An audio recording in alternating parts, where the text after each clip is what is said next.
हैं। ये एक ऐसे छुपे हुए कनेक्शन की कहानी है जो अचानक एक एक्सीडेंट से सामने आई। एक ऐसा पल जिसने सिर्फ साइंस को ही नहीं बल्कि हमारी पूरी टेक्नोलॉजी से भरी दुनिया को हमेशा के लिए बदल के रख दिया। लेकिन शुरू करने से पहले एक सवाल। कभी सोचा है कि आसमान में कड़कती बिजली और हाथ में पकड़े एक छोटे से कंपास में भला क्या कनेक्शन हो सकता है? सुनने में अजीब लगता है ना, पर यकीन मानिए इसका जवाब बहुत ही कमाल का है। तो हमारी कहानी उस जमाने से शुरू होती है जब साइंस की दुनिया में दो बड़ी ताकतें तो थीं, लेकिन वो एक दूसरे से बिल्कुल अनजान थीं। एक तरफ थी बिजली और दूसरी तरफ चुंबकत्व, और सब यही मानते थे कि ये दोनों पूरी तरह से अलग अलग चीजें हैं। देखिए, 19वीं सदी की शुरुआत में साइंटिस्ट्स के लिए इलेक्ट्रिसिटी और मैग्नेटिज्म दो अलग अलग दुनियाओं की तरह थे। एक तरफ चार्जेस और सर्किट्स का संसार था और दूसरी तरफ नॉर्थ और साउथ पोल्स की दुनिया।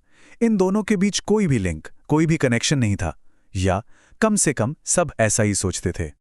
और फिर कहानी में एंट्री होती है डेनिश वैज्ञानिक हैंस क्रिश्चियन ऑरस्टेड की। जानते हैं, साइंस में कभी-कभी सबसे बड़ी खोजें सालों की प्लानिंग से नहीं बल्कि अचानक हुए एक एक्सीडेंट से होती हैं, और ऑरस्टेड का वो एक पल, बस उसने सब कुछ बदल दिया। साल था 1820 और ऑरस्टेड अपनी क्लास में लेक्चर दे रहे थे, और तभी बिल्कुल अचानक उन्होंने कुछ ऐसा देखा जिसने फिजिक्स की पूरी दिशा ही मोड़ दी।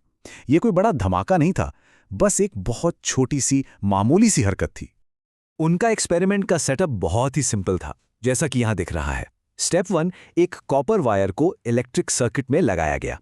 स्टेप 2, उसके ठीक पास में एक छोटा सा मैग्नेटिक कंपास रख दिया। अब आता है असली मैजिक वाला पार्ट। स्टेप 3, जैसे ही तार से करंट पास किया, नतीजा। स्टेप 4, कंपास की सुई जो शांत पड़ी थी अचानक से हिल गई।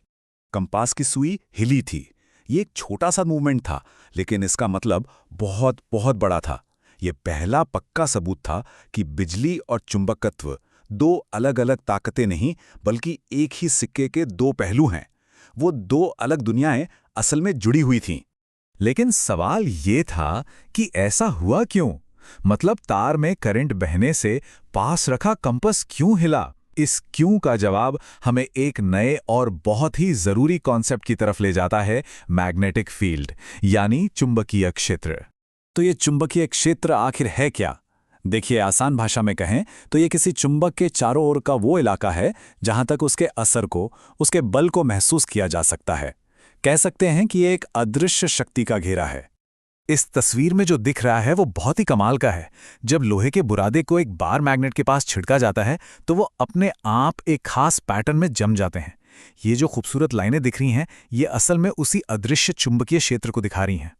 और ओरस्टेड की खोज ने यही बताया कि सिर्फ परमानेंट मैग्नेट ही नहीं बल्कि एक तार में बहता हुआ इलेक्ट्रिक करंट भी अपने चारों ओर एक चुंबकीय क्षेत्र बनाता है। जी हां, उस तार से बहते हुए करंट ने अपने आसपास एक अदृश्य मैग्नेटिक असर पैदा किया और उसी असर ने कंपास की सुई को घुमा दिया था। ठीक है, तो अब हम ये तो जान गए कि करंट के चारों ओर ये अदृश्य चुंबकीय क्षेत्र मौजूद हैं, पर ये दिखते कैसे हैं? इनकी प्रॉपर्टीज क्या हैं? चलिए अब इस अदृश्य दुनिया का एक नक्शा बनाते हैं।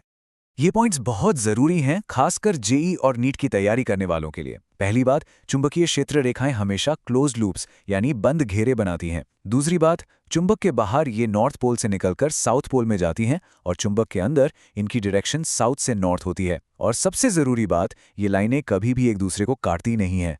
क्यों? क्योंकि अगर वो कट गईं तो एक ही पॉइंट पर मैग्नेटिक फील्ड की दो दिशाएं हो जाएंगी, जो कि हो नहीं सकता।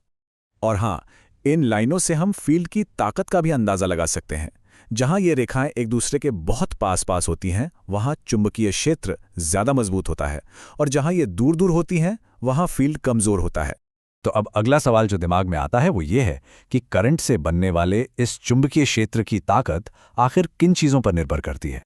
मतलब तार के चारों ओर जो फील्ड बन रहा है, उसकी स्ट्रेंथ को क्या तय करता है?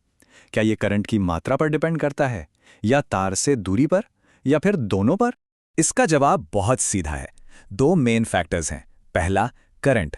जितना ज्यादा करंट, चुंबकीय क्षेत्र उतना ही ज्यादा मजबूत। ये एक डायरेक्ट रिलेशन है। और दूसरा है दूरी। तार से आप जितना ज्यादा दूर जाएंगे, फील्ड उतना ही कमजोर होता जाएगा। ये एक इनवर्स रिलेशन है। इसको ऐसे भी समझ सकते हैं, तार के चारों ओर जो मैग्नेटिक फील्ड के कॉन्सेंट्रिक सर्कल्स यानी एक ही सेंटर वाले जो गोले बनते हैं वे तार से दूर जाने पर बड़े और ज़्यादा फैले हुए हो जाते हैं। ये साफ दिखाता है कि असर कम हो रहा है। तो ऑर्स्टेड की ये अचानक हुई खोज सिर्फ एक साइंटिफिक फैक्ट नहीं थी, ये एक ऐसा कनेक्शन था जिसने हमारी दुनिया को हमेशा हमेशा के लिए बदल दिया। इस स्लाइड पर जो लिखा है वो इस खोज की असली ताकत दिखाता है। ऑर्स्टेड के उसी काम ने आगे चलकर रेडियो, टेलीविजन और आज के फाइबर ऑप्टिक्स जैसी न जाने कितनी ही टेक्नोलॉजी की नींव रखी। हमारा पूरा कम्युनिकेशन सिस्टम कहीं ना कहीं उसी एक खोज से जुड़ा हुआ है। तो हमने ये देखा कि बिजली एक चुंबकीय क्षेत्र बना सकती है। ये इस पूरी चर्चा का निचोड़ है। लेकिन ये एक और बहुत ही दिलचस्प सवाल खड़ा करता है, क्या इसका उल्टा भी सच है? क्या एक चुंबकीय क्षेत्र बिजली पैदा कर सकता है?